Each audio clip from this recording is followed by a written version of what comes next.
বন্ধুরা, আগের পর্বে আমরা দেখি যে রাইস্টার কারাগার থেকে বেরিয়ে মিনা সার্ভারের সবাইকে উড়াদুরা মারতেছিল, আর হয় ট্রিপল ফোরকে একটু বেশি মারতেছিল, কারণ হয় ট্রিপল ফোর রাইস্টার চোখের সামনে তার বন্ধু নুব অ্যাডামকে খুন করে ফেলছে। তারপরে রাইস্টার সবাইকে কারাগারের ভিতরে ঢুকিয়ে বাহির থেকে তালা লাগিয়ে দেয়, আর রাইস্টার মিনা সার্ভারের সবাইকে বলতেছিল অ্যাডামের যদি কিছু হয় তাহলে আমি তোদের সবাইকে মেরে ফেলবো।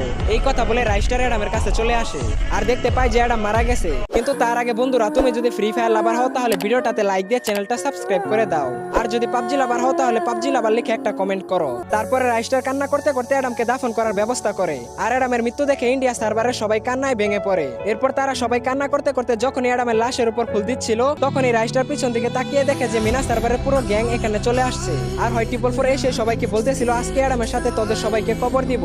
এই কথা শুনে ইন্ডিয়া সার্ভারের সবাই অনেকটাই রেগে যায়, আর রাইস্টার মিনা সার্ভারের প্লেয়ারদেরকে বলে তোদের সবার মৃত্যু আমার হাতে খুব ভয়ঙ্কর ভাবে হবে। বন্ধুরা, নেক্সট পার্ট খুবই ভয়ঙ্কর, দেখতে হলে চ্যানেলটা লাইক এবং সাবস্ক্রাইব করে পার্ট 9 লিখে কমেন্ট করো।